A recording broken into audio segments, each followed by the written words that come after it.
fuck it, y'all. 11.2 K Thoro. We back in the building. Got a very special guest. Thunder God in the flesh. Megadef. What's good with you, man? What's good? Megadef, Elephant Graveyard, Gunbark.edu. Thanks for having me. All right, so let's jump into it, man. How did you get the name Megadef? Actually, I kind of used to have a job that I was in a very loud space a lot of the time, and I lost a little bit of hearing. And of course, you know, like, I don't know, my dad listened to a lot of metal, and, you know, not Megadeth, that's a horrible fucking band, the crossover band, but he wasn't the original Megadeth. And, you know, I like most deaths, and I had a little problem with hearing in one of my ears. I was just like, you know, Megadeth. And, yeah, I kind of started out screaming a lot of my battles. There wasn't really much. So sometimes I was thinking I couldn't, I don't want to get into it, but now I'm getting accused of whispering, so, you know, I got to find that medium. Yeah, I was actually thinking about that, but we'll get into that shit. So anyway, what exactly is Elephant Graveyard? I mean, Elephant Graveyard, those guys are like some MCs. I mean, they're a group of rappers, you know, more towards, you know, LA and the Inland Empire. There's Napalm, there's Shrapnel, there's Denter, there's Able Domain, you know, you got Epic, that makes all the beats, Curse Pro. You know, then Caddy joined them, and then they asked me to, you know, join. And but they're mostly they're fucking all dope, man. They make music, they do shows. You know, I think you should check out some. They got a new video out called The Brig, and I'm hoping now that this Grand Prix stops, I can start to try to make some more music. I know they just completed a whole entire album just recently, but all of them are dope battle rappers. Also, like every single one of them. Denter battles a lot. You can catch Denter versus Joe Cutter. You can see Shrapnel, the guy that they're pushing pretty heavy in Ground Zero. He had a very controversial battle with a vet named Gambit, which I think he got. So they're all real dope. Epic, I mean, he's really underrated.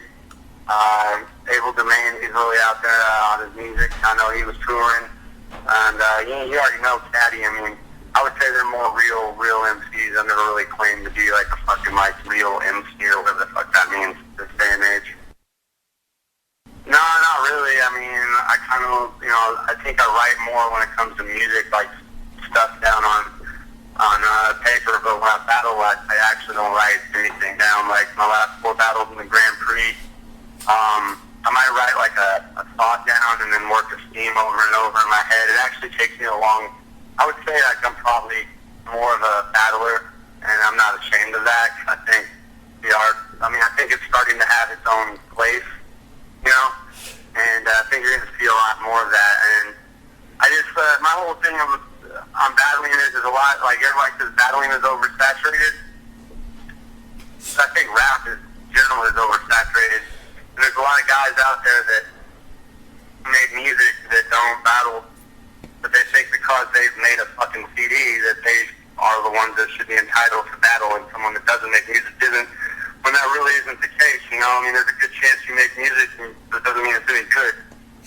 And when you see them battle, you see how, like, really uncreative they really are, and then it also reflects back to their music, you know what I mean? So that's kind of how I felt when I was going in there against Adversity round 1, like I knew he was going to be one of these, hey, I opened for this guy, and I did that, and it's like, who gives a fuck, you know, like, do you have bars? And this is a totally different environment, so as far as, I've always been able to freestyle a little bit.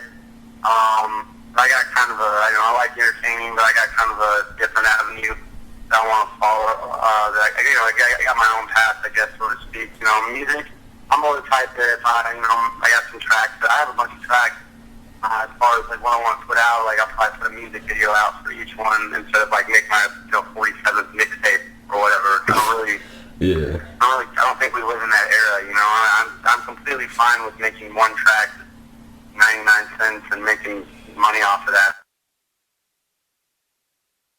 Yeah, I mean, it's just a different time, you know. Like a good example, you know, like before the Diz battle, you know, everybody thinks Cannabis was this amazing guy, and it's like, you know, he had a bunch of bars that were incoherent, and then they just rhymed, and he rapped them, and he put them on YouTube as a freestyle, and then you watch him in the real, he couldn't even, like, couldn't freestyle. And now you got people that are on their couch now that battle and, like, even prove yourself for Ground Zero, and these are people that are probably never going to get picked up by the industry, but their writing is so much more evolved because it has to be more evolved in the day and age we live in. So it's funny, like, these guys that we looked at, like, as their hip-hop guys, they really are just fucking average compared to your run-of-the-mill battle MC that's sitting at home trying to put in work. Do you think the new Megadef can take out the most recent Disaster? If I project, I think I could definitely think I could compete. I think if I'd have been on top of my shit last time, I don't know, man. I like to stay humble. I don't want to. I feel like I can. Yeah, I do. Honestly, do. There's so many Disaster fans out there, and this shit being so subjective. You know, what is someone's version of take out? You know, like somebody that like URL type shit might be like, oh, I took them out, but then you might have some person that's into that, you know, flippity-dippity shit, and might say, no, I didn't. So it's really all subjective. You got to really annihilate somebody. And that's really hard today with the shit being so subjective with the styles to really put somebody away. You know what I mean? Yeah. Like in the Koval battle, I'm not talking shit, but his shit was just so badly written and so boring that I used to walk into places all the time against Disaster. No one knew who the fuck I was. Against Reverse on 2 days' notice, everybody was on the other side of the room against me. I always walked in the bad guy. Against Koval, I'm finally rapping in a place where I'm starting, people are, you know me from my area. And this guy had really not good content, and I would say out of the 3-0 body bag, this that fool up real bad. I mean, people were not, if you got good bars, people will react to them. You know, that's just how it is. Like, if a joke is funny, you're not sitting there going, I'm going to try my hardest not to laugh at this. That's so bullshit, dude. If the joke's funny, you're going to laugh at it. You got crickets, and it's just, you know, it's all subjective, you know what I mean?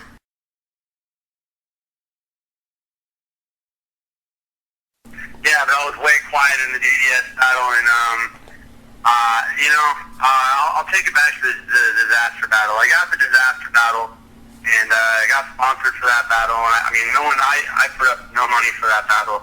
You know, Disaster's going to get, unless you're Detour or some guy like that out there that's completely horrible, you're going to do good views against Disaster, Jersey Flip. People knew I was aggressive, they knew I would get Disaster safe, so it was a win-win situation. You know, you're going to watch, if he bodies me, cool, everyone's going to watch it. If I do even remotely well, people are going to watch it.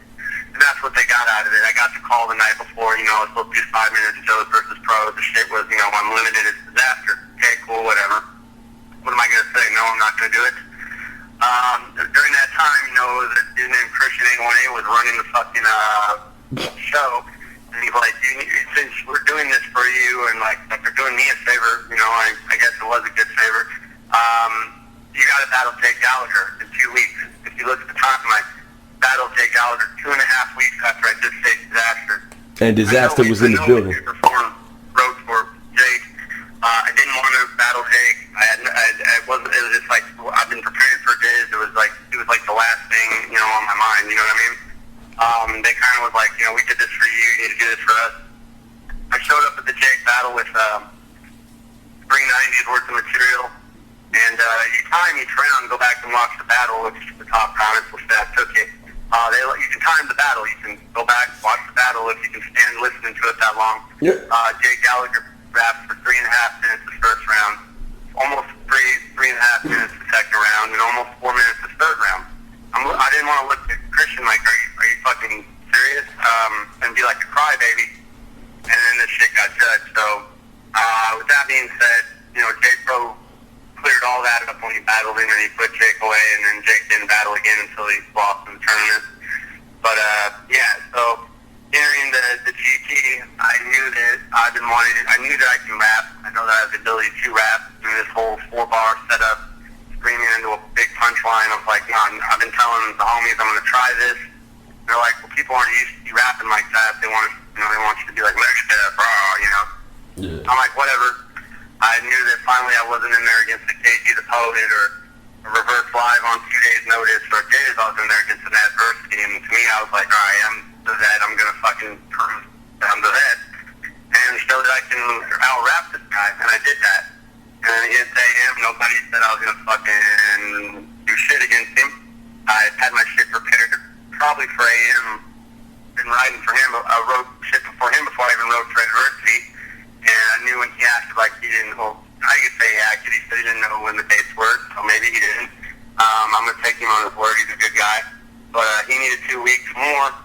That's fine. I just sharpened my shit. I knew I was going to destroy Cobalt when I got up to Canada. Let's just say that I don't want to make excuses. I just took advantage of a lot of hospitality out there. And when I showed up, there wasn't a pit with people around me. It was a stage. Yep. With a fucking mama said knock you out mic hanging down. And they could have mic'd us up, but they'd have mic'd us up.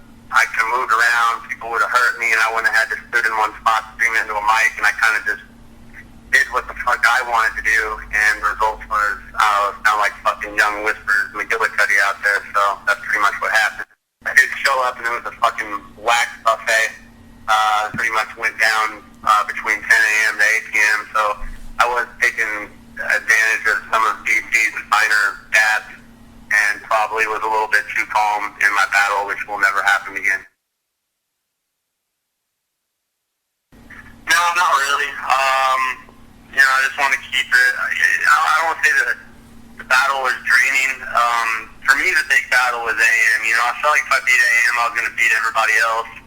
I want to say I was looking past DDSS, but this tournament it pits you against a lot of guys you really don't have any interest in writing for. Cobalt was like, I was just like, I just wasn't really there, to want to write for that guy. And the whole thing was, don't fuck up when you get Canada, but I wasn't like extremely pumped to write for DDSS. So, which is probably my fault. I had some bars from a battle which I didn't want to really use because me and the homie Shrapnel had battled, but I had some good bars there, and on Daily Duels you're not going to get the kind of views that sometimes you spit some bars in a battle that didn't get the views that you wish those bars would have got, and I was going to use them as a closer. Actually, I didn't give a fuck if they were recycled or not. They were dope bars, and it was going to be on a bigger channel. But at the end, for some reason, I just chose